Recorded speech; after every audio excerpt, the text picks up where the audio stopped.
ఒకే చోటికి ఫార్మా.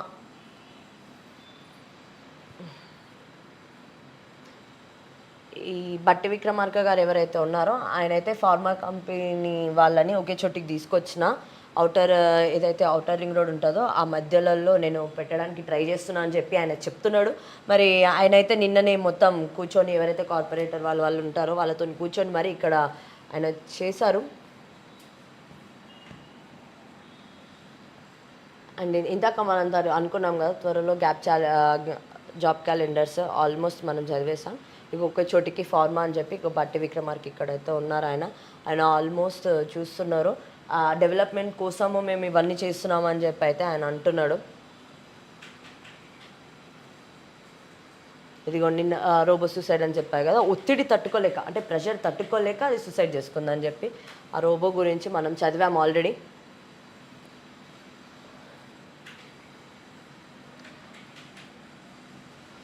అయితే రియాజ్ అయితే ఇక్కడ మన హైదరాబాద్ అబ్బాయి ఆయననైతే గ్రాండ్ వెల్కమ్ చెప్పారు నిన్న. మొన్ననేమో మొత్తం ముంబై తర్వాత నిన్న ఆయనకి రోడ్ షో మరి ఏదైతే ఉందో బేగంపేట నుంచి మెహదీపట్నం రోడ్ అంతా బ్లాక్ అయిపోయింది. మొత్తం ఆయనకి రోడ్ షో అనేది ఒకటి ఘన స్వాగతం చెప్పారు. ఎందుకనంటే మాత్రం వాళ్ళు T20 వరల్డ్ కప్ని గెలిచారు కాబట్టి ఇదంతా జరిగింది. ఆయననైతే ఘన స్వాగతం చెప్పారు. అండ్ ఇది హ్యాపీయెస్ట్ థింగ్ అనమాట స్పోర్ట్స్లో మనం చూసుకున్నాం.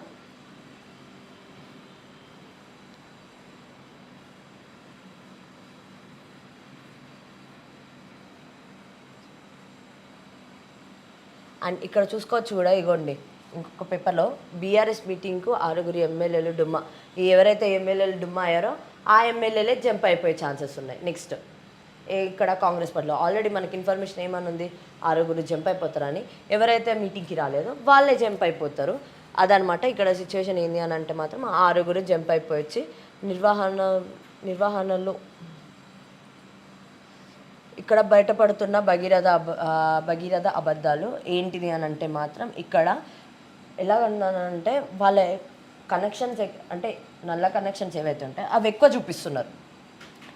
ఇళ్ళ కన్నా కనెక్షన్స్ ఎక్కువ ఉన్నాయని చెప్పి పైసలు దొబ్బేస్తున్నారు అనమాట. అంటే పైసలు ఏవైతున్నాయో ఇళ్ళ కనెక్షన్ల కన్నా పైసలు అంటే చూపించి అబద్ధాలు మొత్తం సృష్టించేసి అవును 100 ఇచ్చినాం అనుకోండి, ఇప్పుడు నల్ల కనెక్షన్ 100 కాదు 200 చెప్తా, 200 చెప్పి పైసలు తీసుకోవడం.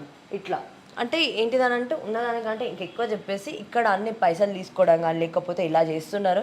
అక్కడ ఎవరు అడగరు, లేకపోతే తప్పులు లెక్కలన్నీ చూపిస్తున్నారు. మరి ఏం చేస్తారో నెక్స్ట్ అసలు ఎలా ఉండబోతుంది ఏంటి అనేది చూడాలి. మరి ఎలా ఉండబోతుంది ఏంటి, వాళ్ళు ఎలా హ్యాండిల్ చేస్తారు అనేది.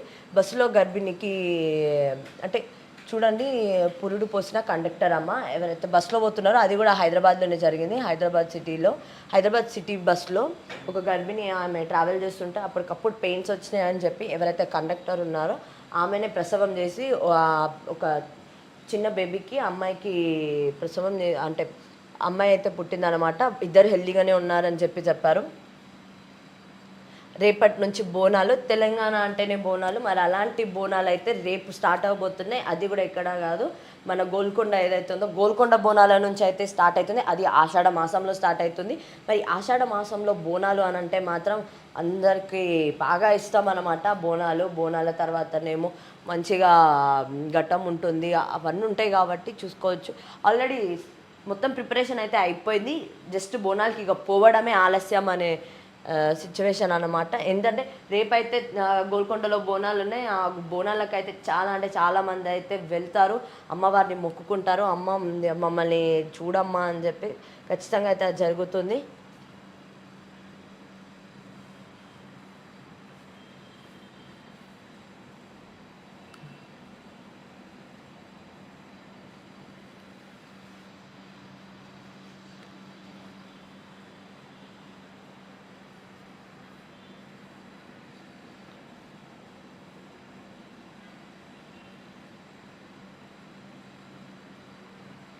ఇంకా కేసీఆర్ మేడకు ట్యాపింగ్ వచ్చు అట్లనే ఉన్నట్టుంది. ఎందుకనంటే ఆయన ట్యాప్ చేశారు ఫోన్లో అని చెప్పి అయితే మనము చాలా వ్యతిరేకత అయితే ఆయన మీద ఉంది. అదే విషయంలో చూసుకుందాం. తెలంగాణలో దుమ్ము రేపుతున్న ఫోన్ ట్యాపింగ్ వ్యవహారాలు దర్యాప్తు చేస్తున్న క్రమంలో సరికొత్త విషయాలు వెలుగులోకి, అంటే కొత్త విషయాలన్నీ బయటపడుతున్నాయని చెప్పి అయితే వాళ్ళు అంటున్నారు. కోర్టులో ఛార్జ్షీట్ దాఖలు చేసిన సిట్ అధికారులు ఫోన్ ట్యాపింగ్ పేరు వింటేనే ఉలిక్కి పడుతున్న కేసీఆర్ అంటంకో. సో చూసుకోవచ్చు అనమాట ఏం జరుగుతుంది, ఎలా జరుగుతుంది అనేది. వాళ్ళైతే ఒకటే అంటున్నారు, ఫోన్ ట్యాపింగ్పై 2016లో హైకోర్టులో ఏదైతే ఉందో చేసిందో. ఇది చూడండి, మంచిగా హ్యాండ్స్ కలిపేస్తున్నారు, మంచిగా ఇది ఉంది. భేటీ అవ్వబోతున్నారు, ఇది మనం ఆల్రెడీ చదివేసిన న్యూసే. ఇంకేమున్నాయి,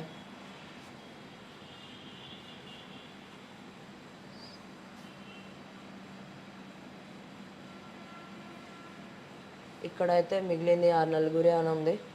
నిన్న అయితే ఇది టీజీపీఎస్సీ దగ్గర ఉద్రిగత, చాలా అంటే చాలా ముట్టడి చేయడానికి వచ్చారు. కానీ వాళ్ళందరినీ ఇగో వేసుకోబోయారు, ఇలా తీసుకొని వెళ్ళిపోవడమే.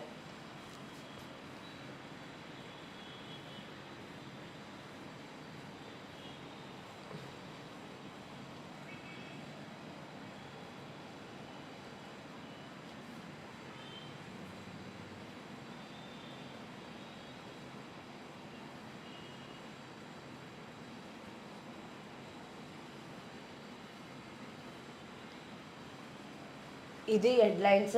ఏంటిది అని అంటే మాత్రం సో అన్నీ చూస్తూనే ఉన్నాము, అన్ని చర్చలు జరుగుతూనే ఉన్నాయి. చూడాలి మరి ఎలా ఉండబోతుంది ఏంటి అనేది. ఇప్పటికైతే ఒకటి బాగా ప్రధానంగా ఉన్న ఇష్యూస్ ఏంటివి హైలైట్ అవుతున్నాయి అని అంటే మాత్రం, ఇంకా బీఆర్ఎస్ నుంచి ఇంకా ఎంతమంది ఎమ్మెల్యేలు జంప్ అవ్వచ్చు, ఒకటి పాయింట్ 1. అండ్ పాయింట్ 2 ఏంటిది అని అంటే మాత్రం, ఎవరెవరు లైక్ జాబ్ క్యాలెండర్ అని అన్నారు, నిజంగానే జాబ్ క్యాలెండర్ రిలీజ్ చేస్తారా, లేకపోతే కావాలని ఈరోజు భేటీ ఉంది, లేకపోతే ప్రజావాణిని ముట్టడిస్తారు నిరుద్యోగులు అని చెప్పి ఈ వాళ్ళు కావాలని ఒక జాబ్ క్యాలెండర్ని రిలీజ్ చేస్తామని చెప్పి నైట్కి చెప్పారా ఏంటి? మరి వీళ్ళు కావాలని ఇలా చేయడానికి కారణాలు ఏంటి? అంటే నైట్కి జాబ్ క్యాలెండర్ రిలీజ్ చేయాలి అని ఎందుకు అంటే ఎందుకు అలా జాబ్ క్యాలెండర్ రిలీజ్ చేస్తామని ఇన్ని రోజులు లేనిది ఏంటి? టీజీపీఎస్సీ ముట్టడి చేసినందుకు వాళ్ళు జాబ్ క్యాలెండర్ రిలీజ్ చేస్తున్నారా, లేకపోతే ఏంటి అనేది అయితే ఒక క్వశ్చన్ మార్కే.